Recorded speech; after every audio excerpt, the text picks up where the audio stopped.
Assalamualaikum warahmatullahi wabarakatuh. Bismillahirrahmanirrahim. Alhamdulillahi rabbil alamin. Wassalatu wassalamu ala asrafil anbiya'i wal mursalin. Sayyidina wa habibina wa safiina wa maulana Muhammadin wa ala alihi wa sahbihi ajma'in. Amma ba'du, qala Allah ta'ala fi kitabihil karim wa huwa asdaqul qailin. Rabbi israh li sadri wa yassir li amri wahlul 'uqdatan min lisani yafqahu qawli. Rabbi yassir wa la tu'assir, Rabbi tammim bi khair, subhanaka la ilma lana illa ma 'allamtana innaka antal alimul hakim, wa la haula wa la quwata illa billahil aliyil azim. Para jamaah Bapak, Ibu hadirin wal hadirat rahimakumullah. Mari sama-sama kembali kita lanjuti kajian kita pada kesempatan ini, yakni dengan mengutip kitab dari kitab Mukhtarul Ahadits An-Nabawiyah, satu kitab yang disusun dan ditulis oleh Sayyid Ahmad Al-Hasimi, dan mudah-mudahan kita berharap menjadi tambahan ilmu dan ilmu yang bermanfaat buat kita. Bismillahirrahmanirrahim. Qala Rasulullah sallallahu alaihi wasallam, "Idza arafal ghulamu yaminahu min simalihi famuruhu bisalah." Rawahu Abu Dawud radhiyallahu anhu. Bersabda Nabi sallallahu alaihi wasallam, kata Nabi, hadis ini diriwayatkan oleh Imam Daud. Beliau bersabda, "Iza arafal ghulamu," apabila telah mengenal seorang anak, yaminahu min simalihi, tangan kanannya daripada tangan kirinya. Yani apabila anak kita, ada seorang anak yang sudah bisa membedakan mana tangan kanan, mana tangan kiri. Famuruhu bisalah, maka perintahkanlah oleh kamu anak tersebut untuk sholat. Kalau anak itu sudah bisa mengenal dan bisa membedakan mana tangan kanan, mana tangan kiri. Kita tanya sama anak kita, mungkin kalau dari sisi umur belum baligh, tapi ketika kita tanya, "Nak, mana tangan kananmu, Nak?" Ditunjuk sama dia. "Mana tangan kirimu, Nak?" Ditunjuk sama dia. Dia bisa bedain mana tangan kanan, mana tangan kiri. Dia bisa bedain mana panas, mana dingin. Dia bisa bedain mana teh, mana kopi. Nah, kalau ada anak yang seperti itu, dalam agama itu disebutnya tamyiz. Dia bisa membedakan. Maka Nabi perintahkan, kata Nabi, famuruhu bisalah. Maka perintahkanlah anak tersebut untuk melaksanakan sholat. Perintahkan. Padahal mungkin dari sisi umur belum baligh. Umur 7 tahun, udah baligh belum? Halo? Udah baligh belum? Belum. Umur 7 tahun belum. Tapi ada anak yang umur 7 tahun Allah kasih kelebihan mudah, daya tangkapnya mudah. Hormon akalnya itu encer gitu. Bisa cepat mengetahui apa yang ada di sekitarnya. Ada nggak anak yang seperti itu? Iya. Padahal umurnya masih 7 tahun.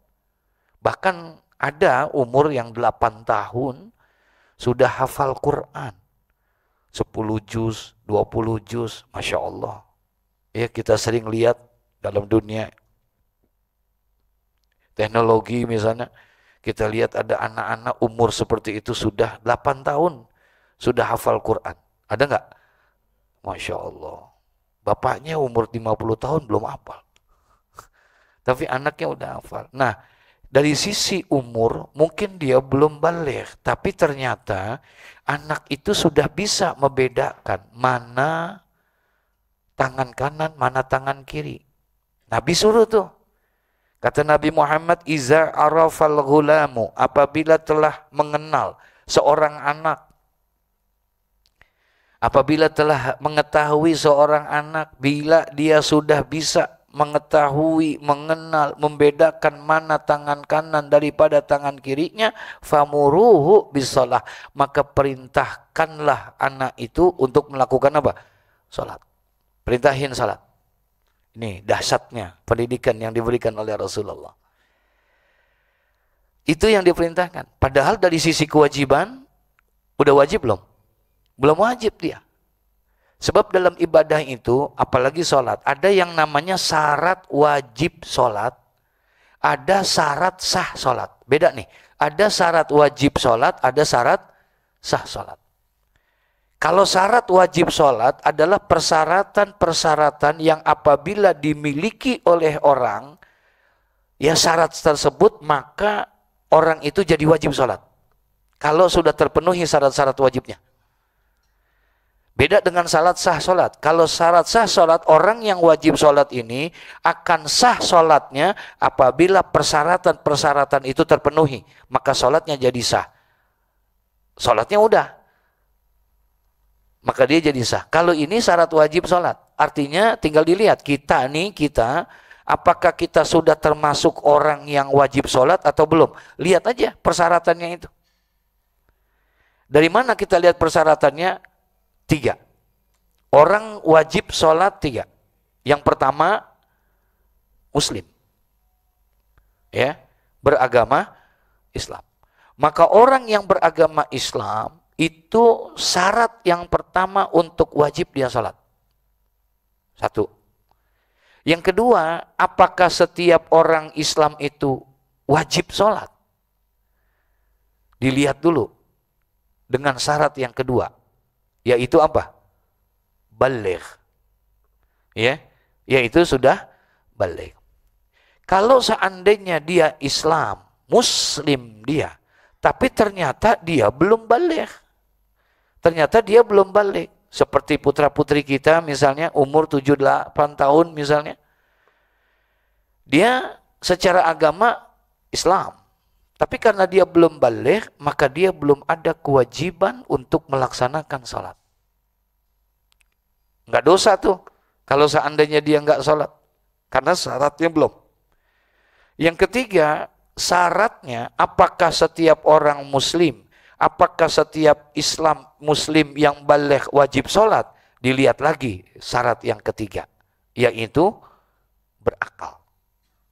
Islam dia, baligh dia, maaf, gila, nggak wajib sembahyang. Kalau orang gila, dia nggak sembahyang, dosa nggak? Dosa nggak? Enggak. Dia nggak puasa, jam 12 siang, ngerokok. Orang gila. Dosa enggak? Halo? enggak dosa. Kenapa? Dia enggak terbebani karena syaratnya kurang. Benar dia Islam, benar dia baligh, tapi enggak berakal, maka dia gugur. Enggak. Enak kalau jadi orang gila mah. Ya, bahkan bukan hanya tidak dosa, enggak dihisap nanti yaumul kiamah. Hari kiamat nggak dihisap Pak dia. Nggak ditanya tuh sholatnya, puasanya, apanya, nggak dihisap. Enak. Polos, langsung lulus masuk surga dia. Cuman satu ditanya, kamu kenal aku nggak? Kata Allah. Itu doang yang ditanya. Itu aja yang ditanya. Kamu kenal aku nggak? Kata Allah. Padahal pengakuan diri seseorang di dalam janin sudah mengakui tentang keberadaan Allah. Jadi enak dia mah. Dosa enggak, dihisap enggak. Orang gila. Mau nggak? Kalau mau kita bacain Fatihah nih. Nah itu syarat wajib sholat. Nah ini hadis yang kita bahas pada kesempatan ini, Nabi hanya perintahin. Bukan balighnya, bukan. Bukan masalah berakalnya, tapi yang ditanyakan sama Nabi, iza arafal ghulamu, apabila telah bisa membedakan seorang anak yaminahu min simalihi, tangan kanannya daripada tangan kirinya. Ditanya, nak sini nak, papa pengen tanya nak, tangan kananmu mana nak? Ini pak.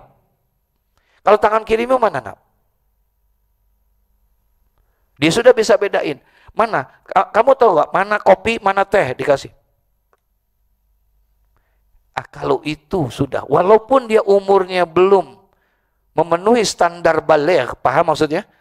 Karena nanti ada alamatul baligh, ada tanda-tanda baligh itu ada. Satu diantaranya 9 tahun. Sampai dengan 15 tahun.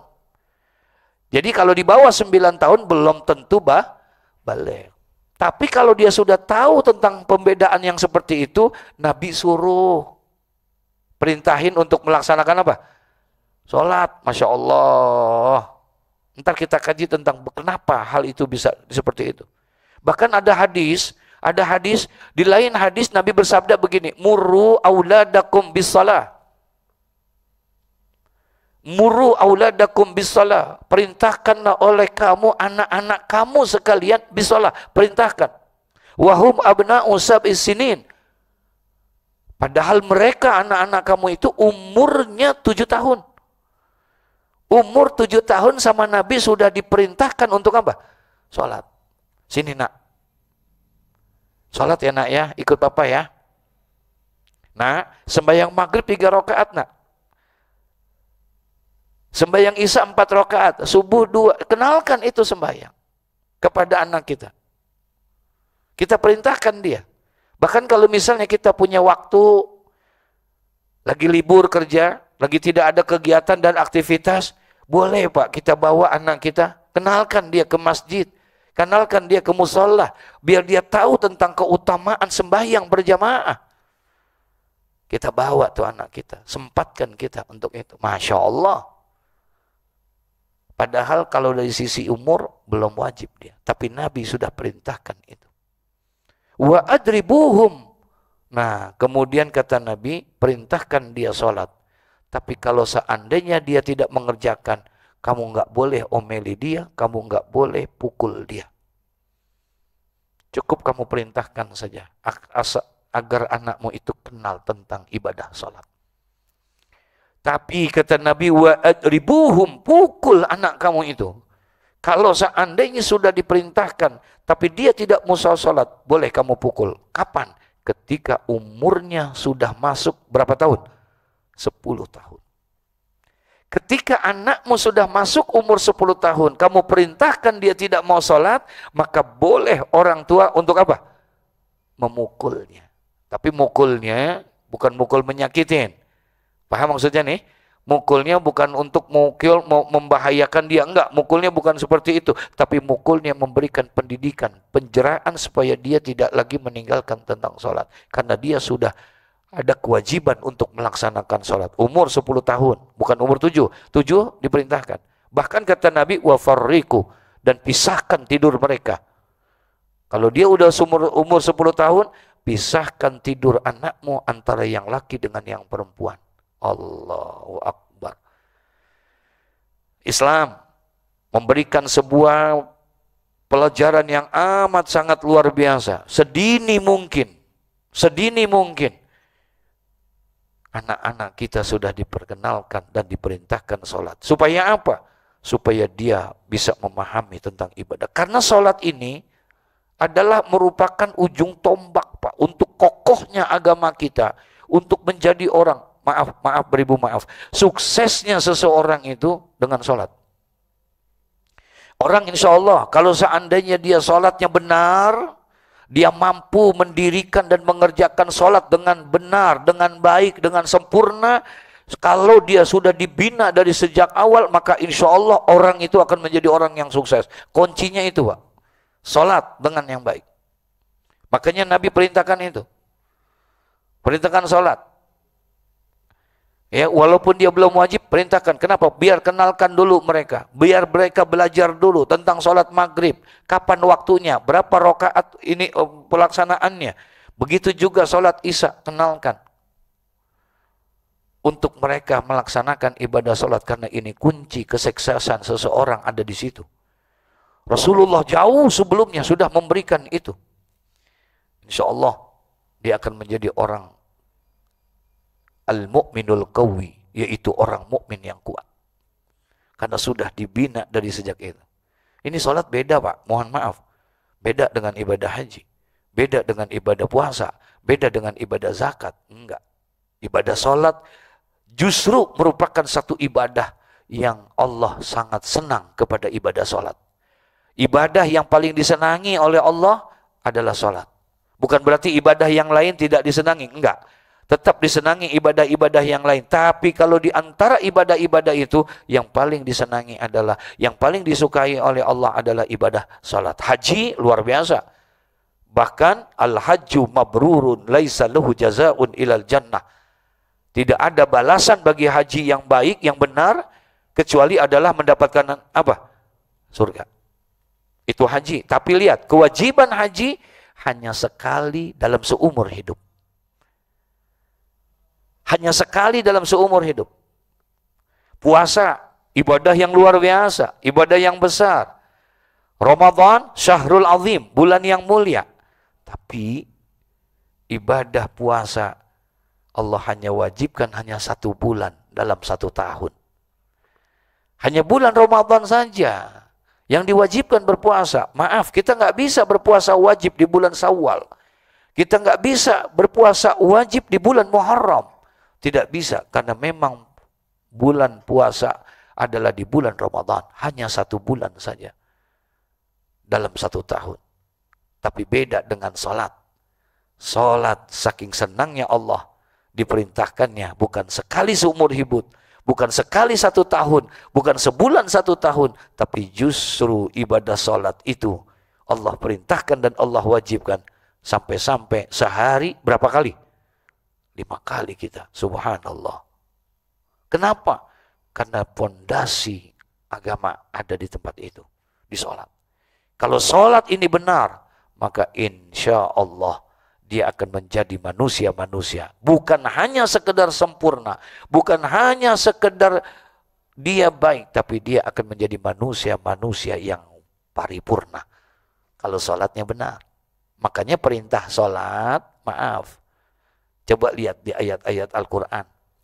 Coba lihat hadis-hadis Nabi tentang perintah sholat. Pasti semuanya diawali dengan kata aqimus sholah. Dirikanlah sholat. Tidak ada yang mengatakan if'alus sholah. Kerjakan sholat. Tidak. Semuanya perintahnya adalah untuk apa? Dirikan sholat. Karena dalam proses pendirian sholat ini, itulah sebetulnya proses pembelajaran yang luar biasa. Hadis ini sangat sederhana, Pak. Tapi ini merupakan tanggung jawab kita. Tanggung jawab seorang ayah, tanggung jawab seorang suami. Makanya sering kali saya sampaikan, ya, bahwa yang namanya suami itu tidak wajib taat sama istri. Suami itu tidak wajib taat sama istri. Yang wajib taat itu adalah istri. Istri wajib taat kepada siapa? Pada suami. Kalau suami ada kewajiban taat nggak? Nggak ada. Kewajiban suami bukan kewajiban untuk taat kepada istri, tapi kewajiban suami adalah kewajiban bertanggung jawab kepada istri dan anak. Bukan taat, enggak. Ya. Jadi kita ini tidak wajib taat kepada istri. Ya. Istri yang wajib taat kepada suami. Masya Allah. Makanya kalau istri pengen masuk surga itu gampang. Satu aja. Berbakti kepada suami. Udah segitu doang. Taat sama suami. Selesai udah. Kelas. Insya Allah. Gitu. Dia nggak ada kewajiban apa-apa, Pak. Ini mohon maaf nih. Ini mudah-mudahan ibu-ibu nggak dengar nih. Itu yang namanya masak di rumah bukan kewajiban istri tuh. Kewajiban siapa? Hah? Kewajiban siapa? Suami. Ini saya sengaja ngomongnya pelan-pelan biar nggak kedengeran. Nyuci, kewajiban siapa? Halo? Kewajiban suami, Pak. Itu diatur oleh aturan agama. Enggak wajib. Makanya di Mekah, di zaman pada saat Rasulullah itu zaman dahulu di sana, maaf, ada yang namanya ibu susu. Ada nggak? Artinya boleh tuh seorang si istri, saya nggak mau menyusuin anakmu. Nggak dosa dia. Karena bukan kewajiban dia. Kalau kewajiban menyusuin jatuh kepada seorang istri, kesian seorang ibu yang tidak keluar air susunya. Ada nggak? Makanya dia nggak punya kewajiban untuk begitu.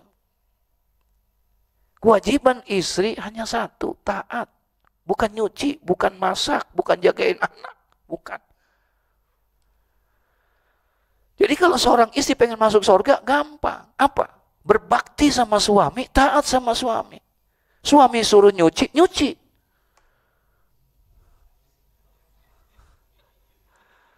Enggak, saya angkat lagi nih Pak maksudnya. Iya, jadi nggak ada kewajiban untuk begitu. Kewajibannya suami tidak wajib taat sama istri, tapi kewajibannya adalah apa? Bertanggung jawab. Istri Pak, istri, andai kata ada seorang suami berbuat dosa, dia nggak sembahyang, dosa nggak? Apabila ada seorang suami nggak sembahyang, dosa nggak? Dosa. Dia nggak sembahyang, dosa. Ada suami berbuat maksiat, berbuat dosa, dosa. Istri nggak tanggung tuh dosa suaminya. Istri nggak menanggung dosa suaminya. Anaknya nggak sembahyang, dosa.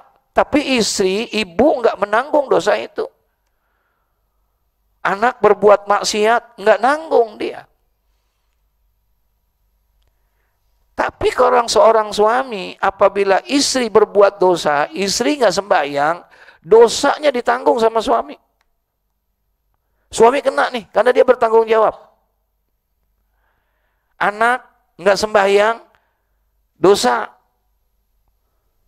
Suami kena, kita kena Pak. Udah dipesan sama Allah, ya ayyuhalladzina amanu ku anfusakum wa ahlikum nara. Jaga dirimu, pelihara dirimu, wa ahlikum, dan jaga keluargamu.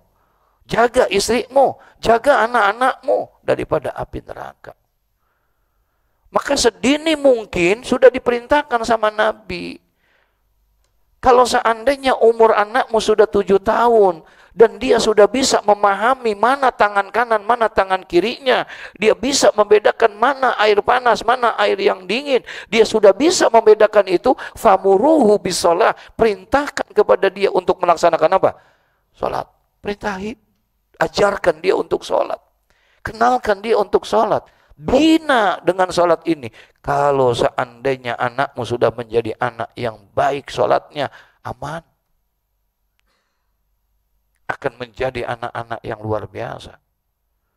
Di situ diperintahkannya kita. Kenapa Nabi memerintahkan itu? Kenapa Rasulullah memerintahkan itu? Padahal kalau kewajiban dia belum wajib Pak. Belum wajib. Tapi disuruh untuk melaksanakan, belajar untuk sholat. Kalau sholatnya benar insya Allah. Kan ada jaminan. Inna sholata tanha anil fahsya. Ada nggak ayatnya? Inna salata tanha anil fahsya'i wal munkar. Sesungguhnya salat itu dapat mencegah perbuatan keji dan perbuatan munkar. Dia akan menjadi pribadi yang luar biasa kalau salatnya benar. Dia akan menjadi seorang pribadi yang luar biasa. Apapun status sosialnya dia, dia akan menjadi sosok yang luar biasa. Dia akan menjadi pribadi-pribadi yang bertanggung jawab. Dari sholat, terlalu banyak pelajaran-pelajaran kehidupan yang bisa kita ambil dalam pendidikan sholat ini Pak. Dalam sholat nih. Ya, bukan hanya sekedar kita ruku, bukan hanya sekedar kita sujud, tapi ada nilai filosofi di dalam gerakan-gerakan itu. Ada nilai-nilai kandungan-kandungan hikmah di dalam pendidikan sholat dalam kehidupan kita.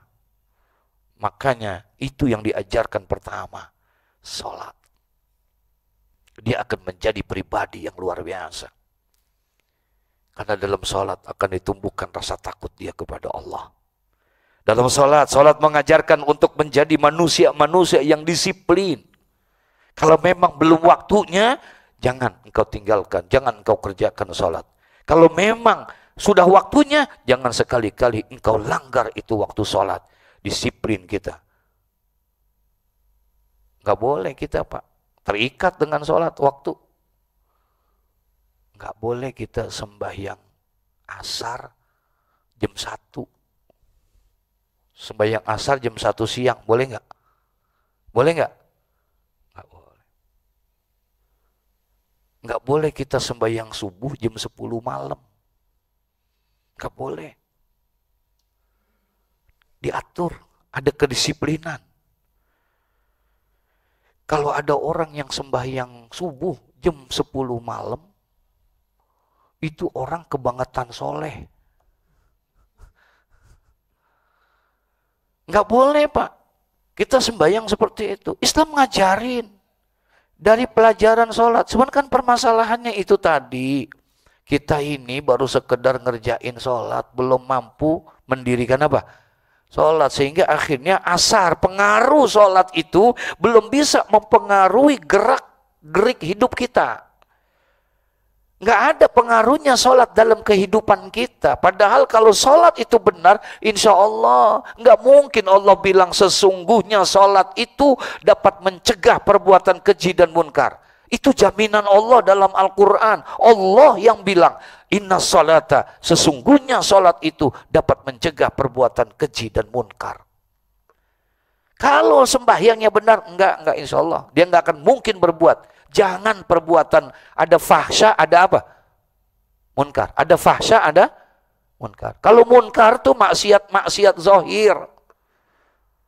Judi, minum, zina, mencuri, korupsi, itu maksiat munkar namanya. Insya Allah orang yang mampu mendirikan sholat, sembahyangnya benar, dididik dari umur yang sedemikian dini, sudah diajarkan dia untuk konsisten tentang sholat, maka insya Allah dia akan menjadi pribadi, jangankan lagi judi, jangankan lagi zina, mencuri, korupsi pun dia tidak akan berani. Kenapa? Karena sudah diajarkan oleh apa? Sholat. Ini hebatnya sholat nih. Munkar, enggak. Jangan lagi yang zahir. Fahsya, kan katanya inna sholata tanha anil fahsya. Ada fahsya, ada apa tadi? Munkar. Kalau fahsya, maksiat batin Pak. Dia sih nggak judi, enggak. Dia nggak korupsi, dia nggak mencuri, dia nggak minum, dia nggak zina. Tapi ternyata dia suka fitnah orang. Dia menceritakan aib orang lain. Masya Allah, orang yang sembahyangnya benar, maka dia tidak akan melakukan itu karena dijamin oleh Allah. Hatinya bersih? Enggak. Dia penuh kedisiplinan. Dia makna kenapa harus ruku. Rukunya juga harus benar. Enggak asal-asalan. Mohon maaf ya Pak. Kan udah disampaikan beberapa waktu yang lalu. Ternyata sholat yang kita kerjakan, kalau dikerjakan dengan baik, dengan benar, sholat senang. Sholat senang. Sholat gembira. Bahkan sholat doain orang yang sembahyangnya itu. Kalau sembahyangnya benar. Sholatnya girang Pak. Tapi sholat bisa marah. Kalau seandainya sholat diperlakukan, dikerjakannya dengan cara yang asal-asalan. Sholat marah. Nanti ketemu dalam hadisnya. Di dalam kitab ini. Di dalam kitab Mukhtarul Ahadis An-Nabawiyah, ada satu hadis yang dimana Rasulullah memberikan gambaran, ada sebuah ilustrasi. Idza ahsana rajulu sholata, apabila ada seseorang yang bagus sholatnya, apabila ada seseorang yang sempurna sholatnya, fa atamma wudu'aha wa ruku'aha wa sujudaha. Sempurnanya bagaimana? Dia sempurnakan wudunya, sempurna wudunya, benar wudunya. Sempurna rukuknya, sempurna sujudnya. Apabila ada orang yang seperti itu sholatnya, berarti sholatnya bagus, benar. Kalau sholatnya benar, faqalatis sholah, maka berbicaralah sholat, kata Nabi. Ngomong sholat. Apa kata sholat? Dhayya'aqal Hai hafizakallah kama hafiztani. Salat ngomong. Ketika diperlakukan dengan baik, dengan benar, rukuknya benar, sujudnya benar. Apa kata salat? Hafizakallah. Mudah-mudahan engkau dijaga oleh Allah. Engkau dipelihara oleh Allah. Kama hafiztani, sebagaimana engkau menjaga aku. Aku bersyukur engkau lakukan aku. Engkau jaga aku dengan baik. Allah akan menjagamu. Allah akan memeliharamu. Bukan hanya dirimu yang dipelihara oleh Allah. Berkat sholat yang baik, Allah akan menjaga, memelihara rumah tanggamu. Allah akan memelihara istrimu. Allah akan memelihara anak-anakmu. Allah akan memelihara dan menjaga pekerjaan dan usahamu. Semua kehidupan kamu akan dijaga karena kamu telah menjaga aku. Kata siapa? Sholat. Sholat yang bicara.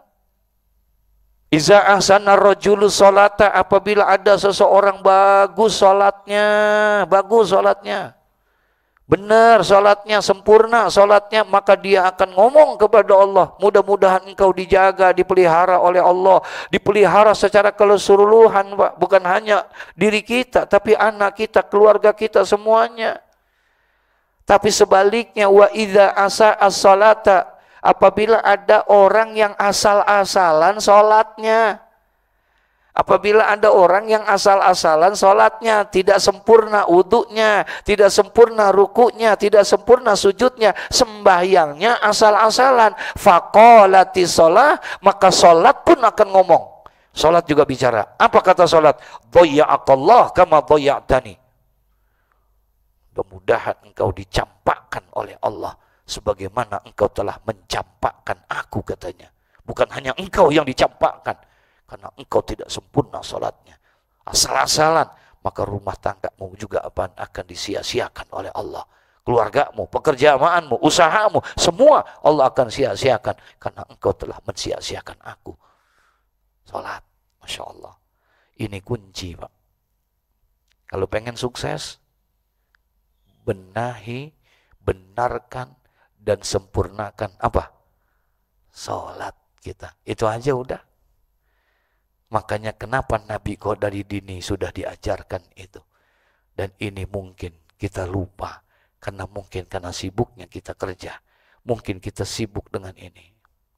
Sampai-sampai kita belum sempat nanya. Nak, kamu udah sembahyang belum, nak? Kita sampai-sampai belum pernah tegur anak kita. Ya Allah.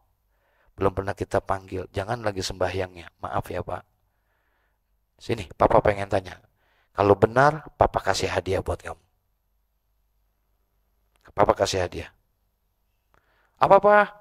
Coba, Papa pengen lihat. Cara wudhu kamu kayak apa? Coba wudhu. Anak kita suruh wudhu. Lihat wudhunya. Udah sempet belum? Kita pernah begitu belum? Kita belum sempet Pak. Padahal anak tanggung jawab bukan? Anak tanggung jawab kita bukan? Masya Allah. Jangan sampai Pak, kita asik dengan ibadah kita. Oh kalau ngaji kita paling hebat. Sembahyang kita nggak pernah tinggal. Mau di kantor kayak mau di rumah, sembahyang kita luar biasa. Berjamaah nggak pernah tinggal. Kalau ada majelis ilmu hadir kita, semuanya kita ini. Quran baca tiap hari. Senin Kamis kita puasa dan lain sebagainya dan sebagainya. Hebat puasa kita. Tapi buat sendiri. Asik kita dengan ibadah buat diri kita doang. Sementara istri kita nggak sembahyang, kita nggak marah. Anak kita nggak sholat, kita nggak marah. Ya Rabbana, nanti akan dihisap kita. Ketika dihisap kita, alhamdulillah, sholat kita bagus, puasa kita bagus, amal-amal kita bagus. Semuanya ketika kita diperiksa, bagus kita. Alhamdulillah. Dipanggil istri kita. Kamu sembahyang enggak? Enggak. Kamu puasa enggak? Enggak. Kamu bisa mandi wajib? Saya enggak tahu mandi wajib apa. Anak kita dipanggil. Kamu bayar zakat enggak? Aku enggak tahu zakat itu apa. Ternyata keluarga kita tidak tahu. Siapa ayahmu? Tuh. Yang duduk senderan tuh. Tuh, mamaku. Tuh. Oh. Kita udah mau masuk surga dipanggil. Awwalu ma yata'allaqu birrajuli yaumal qiyamah. Ada hadis, Pak. Awwalu ma yata'allaqu birrajuli yaumal qiyamah. Nanti yang pertama kali akan meminta pertanggungjawaban kepada seorang ayah, seorang suami, ahluhu wa waladuhu, yaitu istri dan anak-anaknya. Nanti dia yang akan minta pertanggungjawaban. Pertama kali yang akan menggelendotin, tahu gelendotin enggak? Ya, yang menarik-narik meminta pertanggungjawaban nanti kepada seorang suami dengan seorang ayah pada hari kiamat, ahluhu wa waladuhu, anak dan istrinya, dia akan minta pertanggungjawaban. Kata istrinya ditanya, kenapa kamu sholat? Benar, saya tidak sholat, tapi bukan karena saya nggak tahu, dan suami saya tidak mengajarkan saya. Dia mah asik ibadah buat dirinya, saya nggak pernah diajak, nggak pernah ditegur untuk itu semuanya. Dia yang menyebabkan itu. Anak kita begitu juga semua. Masya Allah. Maka semua ibadah kita tidak akan ada nilainya di hadapan Allah. Nauzubillah min zalik. Nah, ini teguran buat kita, Pak. Ya, teguran buat kita. Allah sudah kasih amanah buat kita. Ini hadis sederhana sekali. Hadis ini sangat pendek dan singkat sekali. Tapi begitu dalam untuk kita. Kalau seandainya ada anak-anak kita yang seperti itu, maka apabila dia umurnya mungkin 7 tahun, mungkin 8 tahun, tapi IQ-nya bagus, dia sudah bisa bedain mana tangan kanan, mana tangan kiri, dia sudah bisa bedain di antara yang ada di lingkungannya, yang ada di sekitarnya, maka ketika itu kata Nabi, famuruhu bisalah, jangan kau ajarkan yang lain-lain, jangan kau, famuruhu bisalah, didiklah oleh kamu, ajarkan oleh kamu, perintahkan oleh kamu. Terlebih dahulu adalah apa? Salat. Karena salat adalah untuk membina dia menjadi manusia yang luar biasa. Insya Allah. Kita perlu, Pak, nih, maaf. Kayak lingkungan kita nih sekarang masjid. Bapak, kelihatan nggak? Ini karpet warnanya apa? Warnanya apa? Hijau. Ada warna birunya nggak? Ada warna merahnya nggak? Ada warna kuningnya nggak? Kelihatan nggak? Kelihatan. Itu tulisan-tulisan di depan kelihatan nggak? Kelihatan semuanya. Kenapa? Terang. Ada lampu. Betul ya? Ada cahaya yang menerangi. Kalau seandainya lampu ini dimatikan, semuanya mati, ke suasana gelap, maka tidak bisa kita bedain. Ini karpet warnanya apa? Apa hitam, apa merah, apa hijau? Nggak kelihatan, gelap semua. Kita nggak bisa bedain mana meja, mana gelas, mana minuman, mana ini. Nggak bisa bedain. Mana pintu, mana jendela. Nggak bisa, gelap. Kita butuh ini cahaya. Tapi ini cahaya dunia. Lampu ini lampu dunia. Dia hanya bisa menerangi masjid. Dia hanya bisa menerangi kantor. Lampu ini hanya bisa menerangi rumah, kamar. Tapi dia tidak bisa menerangi hati kita. 15 abad yang lalu Nabi sudah memberikan informasi kepada kita. Kalau memang kamu pengen sukses, pengen penuh keberkahan dalam rumah tanggamu, kasih cahaya yang indah. Kasih penerang yang luar biasa. Tapi bukan ini kata Nabi. Nabi hanya pesan. Apa kata Nabi Muhammad? Nawiru buyutakum bitilawatil Qur'an wassalah. Terangi rumah tangga kalian kata Nabi. Dengan salat, dengan Al-Quran. Itu yang disuruh sama Nabi. Terangi rumah tangga kalian. Dengan sholat. Dengan Al-Quran. 2 ini saja. Kalau ini kamu lakukan, rumah tanggamu berjalan. Perahu ini akan penuh dengan kedamaian. Penuh dengan ketenangan. Itu yang engkau sebut, yang engkau minta sakinah. Engkau akan tenang dalam perjalanan itu.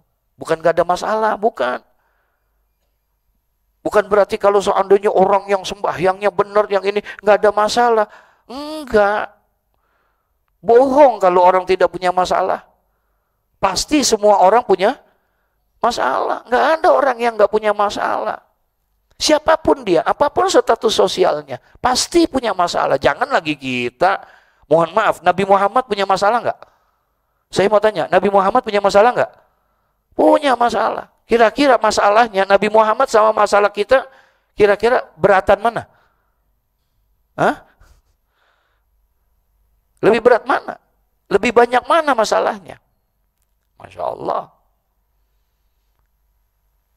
Tapi kenapa mereka bisa semuanya menyelesaikannya? Ya itu tadi. Karena dia selalu sandarkan semuanya kepada Allah. Nggak ada tempat dia untuk menyembah, tidak ada tempat dia meminta, tempat dia mencurahkan segala-galanya, kecuali hanya kepada siapa? Allah. Dia surahkan semuanya kepada Allah. Maka disitulah setiap hari 17 kali dia minta kepada Allah. Apa? Iyyaka na'budu wa iyyaka nasta'in. Itu yang diminta. Coba kalau kita sembahyang dengan benar. Ustadz Adi Hidayat bikin buku Pak, tentang bagaimana dahsyatnya sholat. Bagaimana dahsyatnya sholat. Ternyata sholat membangun building karakter. Membangun karakter manusia menjadi manusia yang paripurna. Dengan sholat. Itu diklat yang luar biasa tuh. Ya, yang kita diajarkan. Sebenarnya karena kita belum sampai ke titik mendirikan sholat. Kita baru hanya sekedar apa? Mengerjakan. Yang penting sholat, udah selesai. Tapi pengaruh sholat belum masuk kepada dalam diri kita. Betul? Nah, insya Allah mudah-mudahan Allah berikan taufik hidayah sama kita. Supaya kita bisa perlahan demi perlahan untuk bisa mengambil hikmah. Boleh Pak pelajarin? Nah, gunain ini yang namanya handphone kita. Apa sih hikmah di balik sujud? Apa sih hikmah di balik ruku? Coba tanya Pak. Supaya membenarkan sholat kita. Supaya kita lebih hati-hati. Apa sih hikmah di balik kenapa kita sembahyang harus melihat ke tempat sujud? Nggak boleh kita sembahyang mata kita jelalatan. Tahu jelalatan Pak? Nggak boleh. Makruh hukumnya. Kalau sembahyang mata kita jelalatan. Sekalipun di depan Ka'bah. Sekalipun di depan Ka'bah. Ini Ka'bah sembahyang. Nggak boleh kita matanya kita ngeliat Ka'bah aja. Ya. Takbir pertamanya ya Allahu Akbar. Lihat Ka'bah. Tapi setelah itu lihat tempat sujud. Harus kita lihat tempat sujud. Kenapa kita mesti dianjurkan begitu? Cari. Ada apa di balik itu semua. Kalau itu sudah ke semua, yakinlah kita pasti akan membenahi sholat kita menjadi lebih baik lagi. Insya Allah. Al-Fatihah.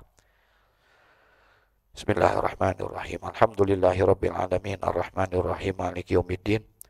Iyyaka na'budu wa iyyaka nasta'in. Ihdinas siratal mustaqim. Siratal ladzina an'amta 'alaihim ghairil maghdubi 'alaihim waladdallin. Amin. Astaghfirullahaladzim. Bismillahirrahmanirrahim. Alhamdulillahi rabbil alamin.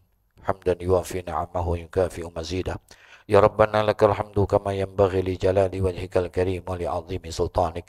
Allahumma salli wa sallim ala sayyidina Muhammad wa ala ali sayyidina Muhammad. Allahumma ahsin akibatana fil umuri kulliha wa adhina min khizyi dunya wa adzabil akhirah. Allahumma zidna ilman nafi'a wa rizqan wasi'a wa amalan salihan mutaqabbala. Allahumma rabbana ighfir lana wa liwalidina warhamhum kama rabbawna shighara. Rabbana hab lana min azwajina wa zurriyyatina qurratun a'yun waj'alna lil muttaqina imama. Rabbana atina fid dunya hasanah wa fil akhirati hasanah wa qina adzabannar. Wa sallallahu ala sayyidina Muhammad wa ala alihi wa sahbihi wasallam. Walhamdulillahi rabbil alamin. Summa assalamu alaikum warahmatullahi wabarakatuh.